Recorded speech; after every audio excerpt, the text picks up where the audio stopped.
Je m'appelle RJ, je suis dessinateur, j'ai 27 ans. J'ai des créations assez éclectiques, on peut dire. Je fais à la fois de la bande dessinée, des dessins de presse, des fresques, des affiches, des illustrations. Et j'ai récemment sorti la bande dessinée Carouge dans tous les sens. J'ai commencé en faisant du dessin de presse, que je publiais sur les réseaux sociaux. Et j'ai commencé à dessiner pour des journaux étudiants. Et puis ensuite, je me suis un peu diversifié, comme je disais. Je fais maintenant plein de travaux différents, que ce soit par exemple la bande dessinée, des fresques extérieures sur des fresques murales, ce genre de choses. J'illustre des affiches, je fais des différents mandats avec différents clients. Disons que c'est à la fois volontaire et involontaire, dans le sens où ça me fait très plaisir d'être indépendant et d'être super libre dans ce que je fais, dans ce que j'ai envie de créer, dans le choix des projets dans lesquels j'ai envie de m'investir. Mais c'est sûr que si j'avais l'occasion de travailler avec des maisons d'édition, ça serait sûrement pour moi plus facile de ne pas être indépendant, mais je peux pas nier que c'est un grand plaisir de travailler en indépendant aussi. Alors je sais pas si elle est plus importante en 2021 que maintenant, mais je pense aussi que ça permet ouais, une liberté de ton, une liberté de sujets abordés. Moi j'aime bien, comme dans ma dernière BD, j'aime bien apporter une vision assez perso, un récit assez incarné comme ça, assez personnel. Et je pense pas qu'on peut le faire autrement que ça, à moins de trouver par exemple un éditeur qui fait totale confiance. Travailler avec le musée de Carouge, qui est maintenant en rénovation, et qui se prépare à rouvrir. Pour cette réouverture, ils ont imaginé une exposition sur l'histoire du musée de Carouge, donc le bâtiment, et ils m'ont demandé d'illustrer les archives du musée, donc les vieilles photos, les vieux tableaux du musée, et c'est un projet qui m'enthousiasme beaucoup. J'ai aussi 2 autres projets de bande dessinée avec des éditeurs, cette fois pour le coup, euh, dont je peux pas révéler les détails encore. Alors j'ai été un grand lecteur. En fait, c'est assez triste. Jusqu'à ce que j'aie un ordinateur, je lisais vraiment tous les jours, tous les soirs, jusqu'à tard. Ma mère devait venir me faire éteindre la lumière le soir.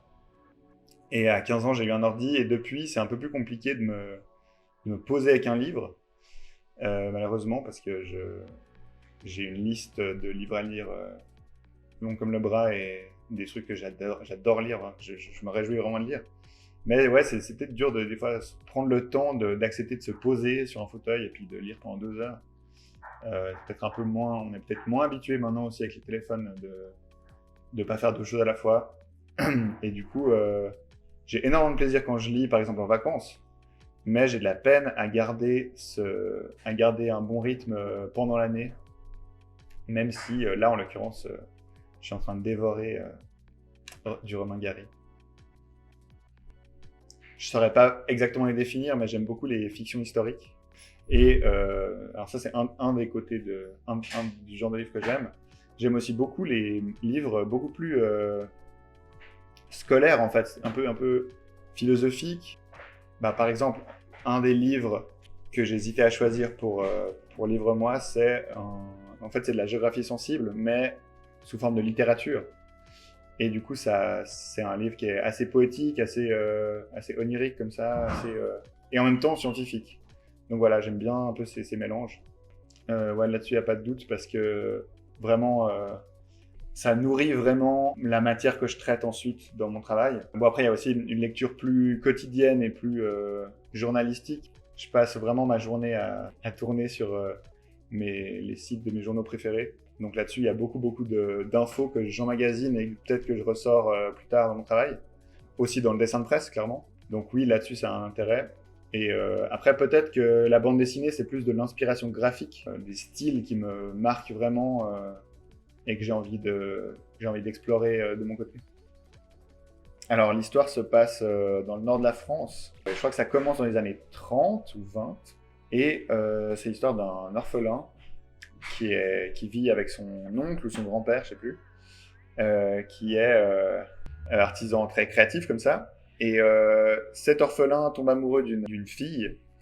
Ils sont encore très jeunes à ce moment-là. Et en fait, l'histoire suit des événements historiques. la Seconde Guerre mondiale en grande partie, et suit leur relation, eux qui grandissent ensemble. Voilà, je sais pas s'il y a plus de détails à donner. Alors, en fait, ça a clairement des liens avec ma dernière BD. Il y a vraiment une dimension de récit personnel, de récit incarné. Il y a une importance du jeu. Donc, le narrateur, il parle de lui-même. Euh, Ça, évidemment, ça se retrouve dans ma bande dessinée, même sans que ce soit volontaire, évidemment. Il y a aussi, je pense, la petite histoire dans la grande histoire. Ça, non seulement c'est quelque chose qui me plaît, mais c'est peut-être un peu en parallèle de ce que je viens de dire, le récit incarné. Euh, Ça donne une vision de l'intérieur de ce qui se passe en général, d'un contexte. Et c'est aussi un peu ce que j'essaie de faire dans ma bande dessinée. Et il y a un côté très caricature dans son travail qui se retrouve beaucoup dans ce que je fais en général aussi. Et donc ça me parle parce qu'il fait un peu, dans sa création, elle est aussi un peu satirique, un peu ironique, critique, aussi de grands personnages politiques. Alors, ma copine est absolument fan de cet auteur et elle a reçu récemment la Pléiade de, de cet auteur de la part de ses parents et donc évidemment ça donne envie de lire quoi. Et voilà, là j'en suis à mon troisième ou quatrième livre de cet auteur que j'admire de plus en plus. Je l'ai lu qu'une fois, là donc j'enchaîne, je lis différents livres de cet auteur. Mais honnêtement, je me réjouis de le relire parce que je me suis retenu de souligner des passages qui m'ont marqué vraiment beaucoup et pour pas abîmer le livre. Et du coup, je me réjouis de les relire et de m'en souvenir.